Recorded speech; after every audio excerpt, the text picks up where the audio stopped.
रुचि, हम अतीक के बारे में ही बात कर रहे थे। अतीक आतंक का पर्याय हुआ करता था, लेकिन कैसे अतीक का नामो निशान उत्तर प्रदेश से मिट गया और उसका पूरा का पूरा परिवार खत्म हो गया, कुछ पर कानूनी प्रक्रिया और कुछ पर प्राकृतिक मार।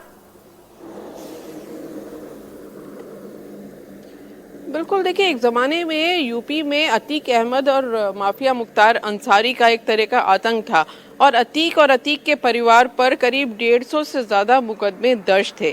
और जब जो उमेश पाल थे, जो वकील थे, उनकी हत्या की गई थी, तो अतीक उस समय साबरमती जेल में बंद था और असद जो अतीक का बेटा था वो उमेश पाल की हत्या का मुख्य आरोपी बनाया गया था, सीसीटीवी में कैद हुआ था। उसके बाद हमने देखा कि किस तरह से अतीक को उस समय साबरमती जेल से प्रयागराज लाया गया था, फिर असद इनकाउंटर में मारा गया, पुलिस असद की तलाश कर रही थी और उसके बाद अतीक और उसका भाई अशरफ भी मारा गया। तो इस तरह से पूरा परिवार, आप देखिए ना, जो बेटे थे, बहुत सारे पुलिस ऑफिसर्स ने हमसे कहा कि अतीक अहमद ने अपने जो परिवार था, अपने बेटे थे, उनको भी क्राइम में शामिल कर दिया। आमतौर पे जो बड़े माफिया होते हैं वो अपने बेटों को इस अपराध से दूर रखते हैं, लेकिन अतीक ने ऐसा नहीं किया। अतीक का जो बेटा असद था, ये कहा जाता है कि जब स्कूल में पढ़ता था तब किसी टीचर के साथ मारपीट हो गई थी, उसमें मुकदमा दर्ज हो गया था। बाकी बेटे भी देखिए, अली भी जेल में बंद है और अली पे गैंगस्टर लगाया है, 10 मुकदमे हैं। और इसके अलावा जो दूसरा बेटा उमर है, ये भी जेल में बंद है, इसके ऊपर 11 मुकदमे हैं। तो पूरा परिवार ही एक तरह से अपराध में शामिल था। शाइस्ता जो अतीक की पत्नी है, वो आप सोचिए उमेश पाल की हत्या के बाद से वो फरार हैं।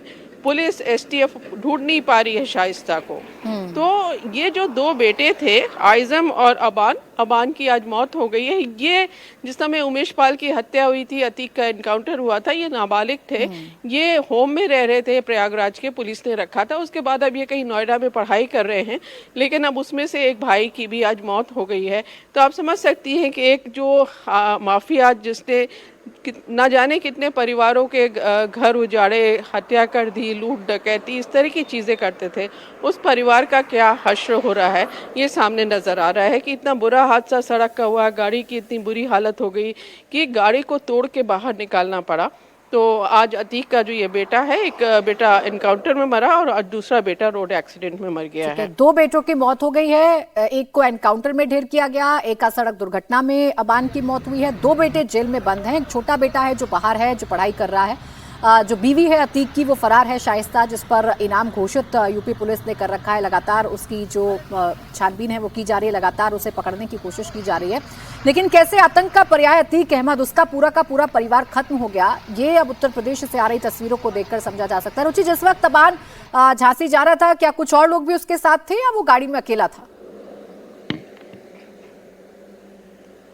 नहीं, उसके साथ और दो थे और उसका जो दोस्त है जिसका नाम सोनू बताया जा रहा है, उसकी भी इस हादसे में मौत हो गई है। इसके अलावा 3 लोग और सवार थे जो उसके साथी थे, अपने भाई से जेल मिलने जा रहा था और तो उन सबको बाहर निकाला गया है। 2 लोगों की इस हादसे में मौत हुई और बाकी जो 3 बाकी थे वो भी घायल हुए हैं, क्योंकि तस्वीरें बता रही हैं जिस तरह से गाड़ी डिवाइडर से टकराई है कि कितना ज़बरदस्त हादसा था। बताया यही जा रहा है कि शायद कोई जानवर सामने आ गया था और हाईवे था, तो गाड़ी की स्पीड बहुत ज़्यादा थी, तो ये गाड़ी जाके डिवाइडर से टकरा गई है। जी प्राची। बिल्कुल, देखिए अतीक, अशरफ और असद, इन तीनों के जनाजे पर शाइस्ता पहुंचेगी ऐसा कहा गया था, ऐसी अटकलें लगाई गई थी, लेकिन शाइस्ता फरार। शाइस्ता के बारे में कोई जानकारी अभी तक नहीं मिली। अब जब छोटे बेटे की भी मौत हो गई है रुचि, तो क्या शाइस्ता सामने आ सकती है?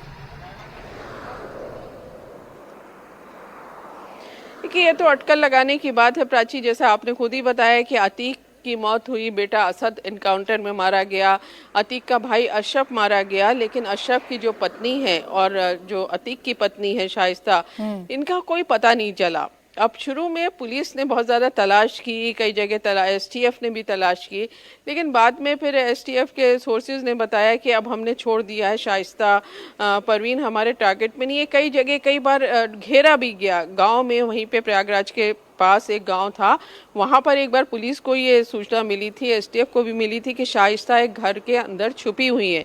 तो पुलिस की टीम वहां पर पहुंची थी, लेकिन मिल नहीं पाई शाइस्ता, क्योंकि एसटीएफ और पुलिस ये कह रही थी कि दिक्कत ये हो रही है कि शाइस्ता ऐसे घरों में छिपती है जहां पर लोग पर्दा करते हैं, बुर्का पहनते हैं। तो अब पुलिस के लिए बड़ी दिक्कत हो जाती है कि जो बुर्का पोश है वो उसकी तलाशी किस तरह से लें, उसकी पहचान किस तरह से करें, चेहरा कैसे खोलें।